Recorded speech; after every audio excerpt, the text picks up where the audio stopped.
আমাদের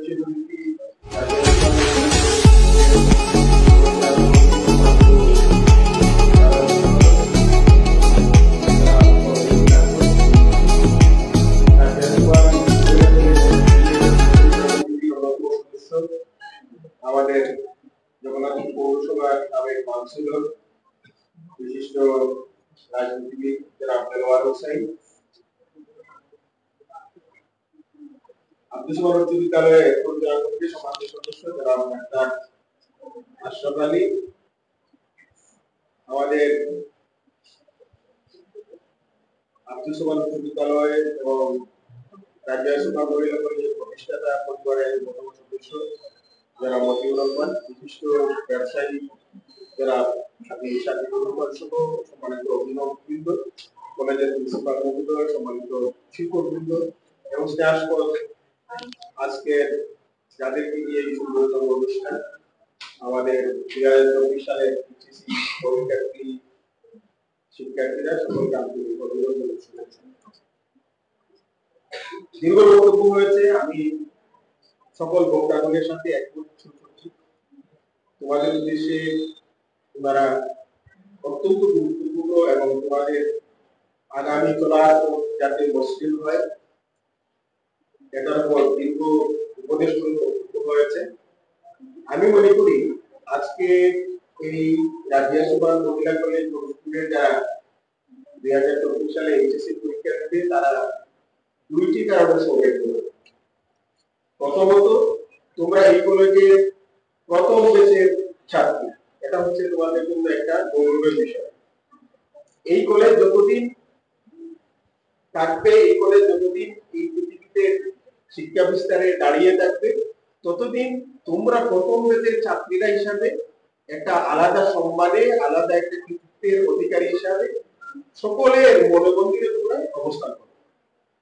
দ্বিতীয়ত যে কারণটা হচ্ছে সেটা হচ্ছে তোমরা তোমাদের মতো ছাত্রীরা আজকে 2024 সালে এইচএসসি পরীক্ষা দিচ্ছ, অথচ তোমাদের মতো অনেক মেয়েরাই আজকে কিন্তু শিক্ষা ক্ষেত্রে থেকে অনেক পিছিয়ে পড়েছে। তারা কিন্তু একসময় অথবা এসএসসি পরীক্ষা দেওয়ার জন্য দিয়েছিল, কিন্তু তারা জড়ে পড়েছে।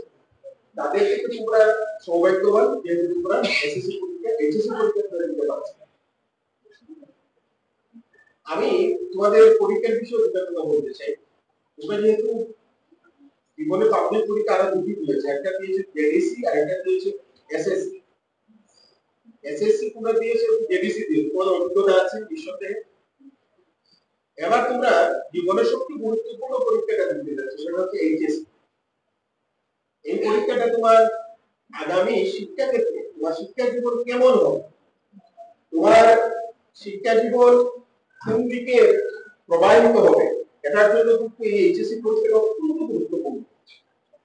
তোমরা যদি এখানে ভালো ফলাফল করো, তাহলে তোমাদের বিশ্ববিদ্যালয় জীবনে ভালো সাবজেক্টে অনার্স করতে পারবে, অথবা তুমি যদি অন্য যে কোনো ভালো জায়গায় পড়াশোনা করতে চাও, সেটা তোমার প্রধানত কাজে লাগবে।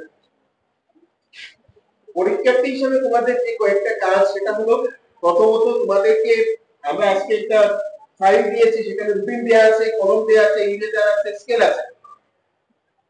এই যে ফাইল, এই ফাইলের মধ্যে তোমরা তোমাদের অ্যাডমিট কার্ড, রেজিস্ট্রেশন কার্ড এবং কলম সহ স্কেল আরো যেগুলো দরকার পড়বে, এই জিনিসগুলো প্রথমত নিয়ে যাওয়া হচ্ছে তোমাদের জন্য খরচ।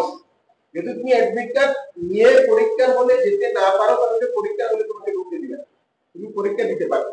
আমি গত কয়েকদিন আগে একটা অভিজ্ঞতা বলছি। আমি আমার বড় মেয়ে আবার এইচএসসি পরীক্ষা দিতে, সে সিলেট কমার্স কলেজের ছাত্রী, তো তার অ্যাডমিট আনতে সে যাচ্ছে, আমি তার সাথে গিয়েছিলাম, আমি তাকে নিয়ে গিয়েছি তার অ্যাডমিট আনার জন্য। তো এখানে কমার্স কলেজের সিস্টেম হলো ভিতরে ঢোকা যায়, বাইরে পর্যন্ত তাকে যাওয়া, ওদের যে মূল ফটক যেটা ওইখানে যাওয়া যায়, ভিতরে যাওয়া যায়। বাইরের ফটক থেকে মধ্যখানে অনেক জায়গা আছে, সেখানে বসানোর জায়গা আছে, অভিভাবকদের সেখানে যাওয়া। আমি দাঁড়িয়ে আছি, আমার মেয়ের জন্য অপেক্ষা করছি। হঠাৎ করে একটা মেয়ে আমার কাছে আসে, আসার পরে আমাকে বলতেছে যে আঙ্কেল, আপনার কি মোবাইল ফোন আছে? আমি বললাম হ্যাঁ আছে। বললাম আমি একটা ফোন করবো। আমি বললাম কেন? বলতেছে যে আমার অ্যাডমিট কার্ডটা আমি বাসায় ফেলে এসেছি, এখানে এমসি কলেজের অনার্স থার্ড ইয়ার এবং সেকেন্ড ইয়ারের পরীক্ষা হচ্ছে। আমার মনের মধ্যে একটা খটকা যায়, ওই মেয়েটা দেখতে বয়স একটু বেশি বেশি মনে হচ্ছে। অনেক সময় কি প্রতারণা করে না মেয়েরা, আমার আমার আমার নলেজের মধ্যে ওটা চলে আসে, মেয়েটা প্রতারণা করার জন্য আমার এটা আসছে কিনা, এটা আমার মুহূর্তের মধ্যে আমার মনে হচ্ছে। আবার একটা জিনিস মনে হলো, সে অ্যাডমিট কার্ড ফেলে এসেছে।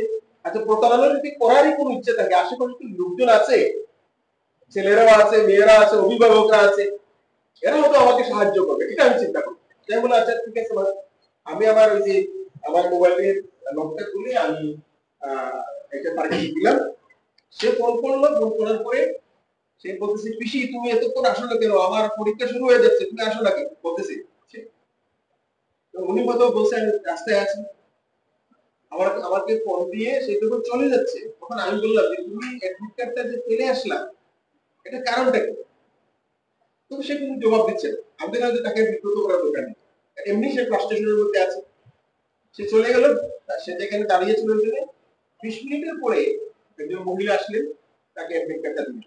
কিন্তু ইত্যবসরে এখানে যে সমস্ত ছেলেমেয়েরা ছিল, অনেকে তাদের আসন বিন্যাস দেখতেছে এখানে, আমি দেখলাম সবাই চলে গেছে, সে একাই এখানে দাঁড়িয়ে আছে। এই যে তার প্রথম দিনের পরীক্ষা, এই যে সে ফ্রাস্ট্রেশনে ভুগলো, এটা কিন্তু তার এই দিনের পরীক্ষাটা যে ভালো হবে না নিঃসন্দেহে, এটা অবশ্যই তার ভালো পরীক্ষা দিতে, তার যে এই যে মনের মধ্যে যে একটা পেরেশানি এসে গেছে, এটা কিন্তু তার ভালো পরীক্ষার প্রতি অন্যতম অন্তরায় হয়ে দাঁড়িয়ে থাকবে। এই জন্য তোমাদেরকে আমি বলতে চাই, অ্যাডমিট কার্ড, রেজিস্ট্রেশন কার্ড একসাথে স্টাফলার করে ওইটা, ওই যে আমরা ব্যাগটা দিয়েছি যেটা, ওই ব্যাগের মধ্যে রাখবে এবং এটা প্রতিদিন নিয়ে যাবে। আরেকটা কথা বলি, অ্যাডমিট এবং রেজিস্ট্রেশন কার্ড যদি তোমরা পাবা, ওটা ফটোকপি করবা, ফটোকপিটা বাসায় থাকবে, মূল কপি পরীক্ষার হলে